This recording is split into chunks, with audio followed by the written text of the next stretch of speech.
चीज़ें हमारे पास होती है और हम सारी दुनिया उलट पुलट कर देते हैं। अक्सर जो चीज़ हमें शदीद चाहिए होती है उसका मिलना उतना ही मुश्किल होता है। लेकिन फ़र्ज़ करिए वो मुश्किल चीज़ अगर हमें आसानी से मिल जाए तो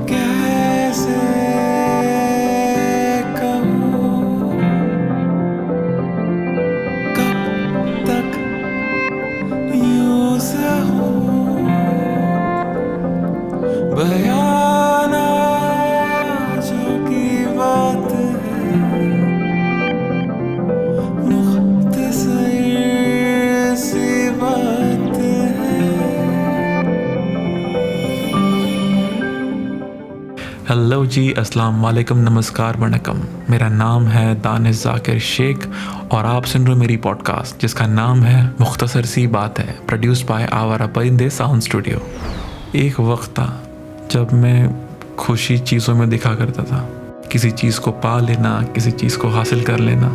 जैसे मुझे आईफोन 13 चाहिए था तो मैंने बड़े ही मशक्क़त के साथ बड़े EMI लगा के सैलरी जोड़ के मैंने एक आईफोन ख़रीदा तो मिली खुशी। अब इसके बाद मुझे चाहिए था एयरपॉड्स, बिकॉज आईफोन है तो एयरपॉड तो चाहिए होते हैं। तो हमने सेम चीज़ यही EMI लगाई, सेविंग्स जोड़ी एंड देन मुझे मिले अपने एयरपॉड्स, तो डबल खुशी। और फाइनली जब ये सारा हो चुका था लेके तो then I wanted Apple watch. उस वक्त आ रही थी एप्पल वॉच SE। तो हमने अगेन वही फार्मूला, सेविंग लगाई, EMIs जोड़ी and then I have my Apple watch SE। अब कायदे से अगर देखा जाए तो ये सारी चीज़ें हासिल करके खुशी तो लाजमी ही मिलनी चाहिए, मतलब कोई ठिकाना ना हो। लेकिन क्या ऐसा हुआ? ना, खुश तो हुआ लेकिन उस पल के लिए। और जब ये एहसास हुआ कि जो चीज़ चाहिए थी वो मेरे पास ही है तो अनमोल चीज़ की कोई कीमत नहीं रही। अब सवाल होगा क्यों? क्योंकि मार्केट में अभी आईफोन 15 है, नए एयरपॉड्स है और एप्पल वॉच पता नहीं 8, 9, 10 कौन सी चल रही है।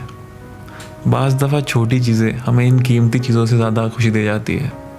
जैसे मेरे लिए है कि एक नई धुन कंपोज कर लेना, एक अच्छी पॉडकास्ट बना लेना, एक अच्छी शायरी लिख देना, एक अच्छी कहानी लिख देना, या सिंपल एक ढंग की नींद आ जाना।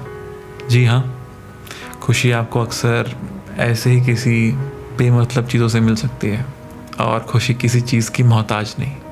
वो तो हम हैं जो हर छोटी चीज़ में मतलब ढूंढने लगते हैं कि ये हुआ तो क्यों हुआ, वो नहीं हुआ तो क्यों नहीं हुआ। मेरे भाई बस आई नो आप ये सब सुन के आई ज़रूर बोलेगी ना वो नहीं, कुछ और बोलेगी। ओहो दानिश, आज तो बहुत खुश लग रहे हो। असल में खुशी एक बहुत ही खोज का विषय है। जब भी मैं लोगों से बात करती हूँ, चाहे उनके रिश्ते बिखरे हों या कोई निर्णय लेने या ना लेने की कश्मकश में हो, या कई बार तो आर्थिक सामाजिक तौर पर एकदम एक सक्सेसफुल व्यक्ति ही क्यों ना हो, वो अपनी खुशी का रास्ता ढूंढते रहते हैं। पॉजिटिव साइकोलॉजी का एक पूरा हिस्सा इस रिसर्च में लगा हुआ है कि लोग मानसिक तौर पर खुश कैसे रहें। मुझे लगता है सबसे महत्वपूर्ण है हमारे रिश्ते।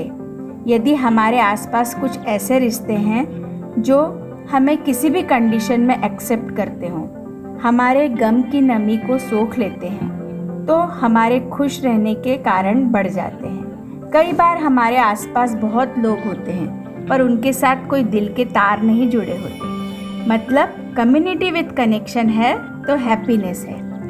इन रिश्तों के साथ कोई उद्देश्य कुछ न कुछ हमें सीखने के लिए आगे ले जाता है।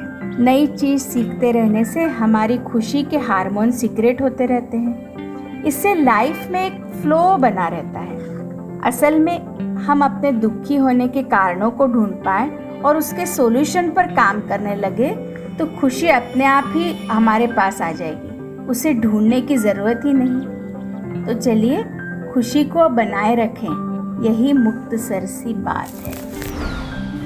हाँ जी, तो जैसा आई ने कहा कि मैं आज खुश हूँ, मेरी खुशी की कोई इंतहा नहीं है, मतलब माशाअल्लाह, सुभान अल्लाह, अल्हम्दुलिल्लाह। और जानते हो ये खुशी मुझे क्यों मिली है? ये खुशी मिली है मुझे आपके दिए हुए प्यार से। जो आपने प्यार दिया इस शो को, इस पॉडकास्ट को, from past 6-7 episodes, it's been a source of happiness for me. ये कोई बहुत ही ट्रेंडिंग या वायरल शो नहीं हुआ है अब तक, लेकिन जितना प्यार आप भेजते हो किसी अनजान शख्स से बात करके, उनके मशवरे, उनके लाइक्स, उनके डिसलाइक्स, ये जान के जो मुझे खुशी मिली है, दैट्स समथिंग प्राइसलेस। तो ऐसा ही प्यार बरसाइए और सुनते रहिए आपकी अपनी पॉडकास्ट जिसका नाम है मुख्तसर सी बात है। शुक्रान।